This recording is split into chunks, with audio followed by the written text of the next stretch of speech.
Coach, congratulations on this win. Thank you. Especially in the fourth set, can you talk about how your team kept their composure against Galleries Tower and got this win? Yeah, you know that is a long game starting today and have another one on Tuesday probably. But the guys did until now, guys did a perfect season if you're gonna compare with the other teams. You're not expecting too much if you're gonna say because they changed a lot of guys, but they're really composed. And also I think our team take this seriously, okay? Because we respect them a lot, coaching staff and the players. So that's where we have to play hard to get this result, and then we are happy because of it. Thank you, Coach. France, best player of the game with 20 points against your former team din. Siguro can you talk about lang din kung ano yung naging mindset mo in this match, especially ito rin yung isang game na babad ka talaga for Capital One. Siguro yung naging mindset ko lang always. Like, ilabas lang din po yung laro ko and kasi parang syempre nagtiwala si Coach sa akin na nilagay ako sa first six. So parang kailangan ipakita ko na tama yung decision ko. Bella, may triple-double game ka rin against Galleries. Siguro, nung fourth set, can you talk about lang din paano mo na-maintain yung composure to score those points and eventually have Capital One? Sa training pa lang kasi, susubukan na namin yung ganung scenario na lamang yung kalaban and then tinatry namin habulin. Pero lagi namin hindi nagagawa sa training. So siguro kaka-practice namin sa training, lumalabas yung composure namin, kumbaga hindi kami nararattle. Tsaka ahead kami ng dalawang set eh. So parang dapat kami yung mas relax and mas compose. So ayun, I'm very happy din kasi hindi nawala sa focus yung team na pwede naman namin ibigay yung fourth set tapos bawi na lang fifth set eh. Pero hindi. Talagang nilaban yung fourth set kasi kaya naman. And yun din, napakita din po namin na kayang humabol and lumaban ng team kahit ganun kalayo yung score sa amin. Pero hopefully next game, sana hindi na po maulit yung ganun. Brad, sa'yo lang, ano lang din yung pakiramdam galing na siyempre going up against your forward team din. Parang hindi ako kinabahan. Parang na-excite ako kasi syempre naging teammates ko sila before and yun nga, nasa bagong team lang. Parang na-excite ako na makalaban din sila. Then, that you will play the play, but are you looking forward to heading to that crucial round? Yeah. Of course, they will start us and you have to do the same. And since the game is really on Tuesday, the first part is study and rest. But you know they have a lot of potential to be explored on the other side.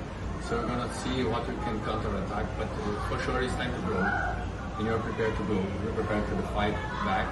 And even if you guys saw this on the last set, you've been away and you keep on training this like Bella said.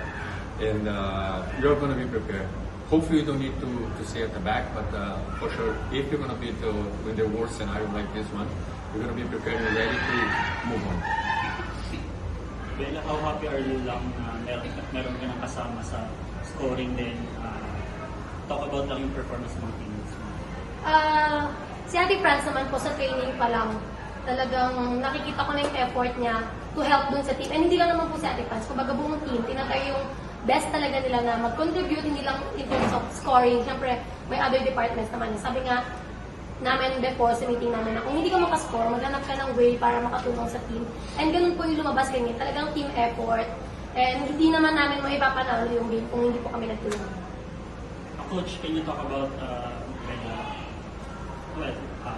other players stepping up aside from them? Well, we work as a team, so everyone has to give your contribution. So sometimes you serve hard, sometimes you block. Even if you're not scoring, you're there to support. So it's a kind of the engine to work. We need that everyone has to be aware. So about Bella's performance, I think she's doing really good.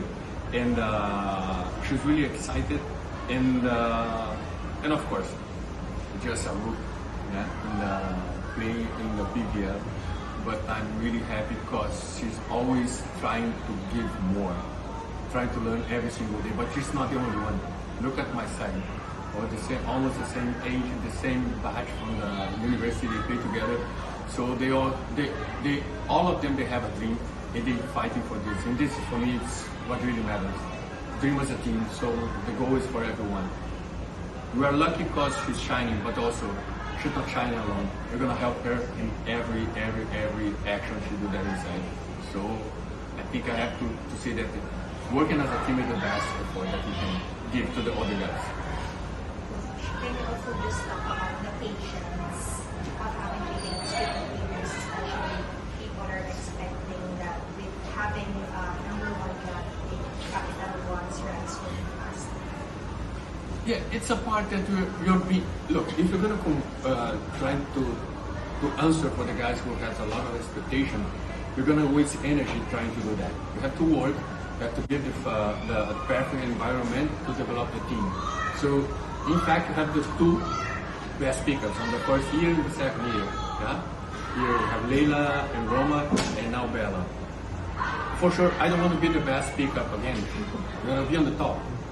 But also, we are lucky because, unfortunately, the chair disbanded, so we get many players. But right now, the expectation, even getting these players to our team, what is important, you need to build a team always.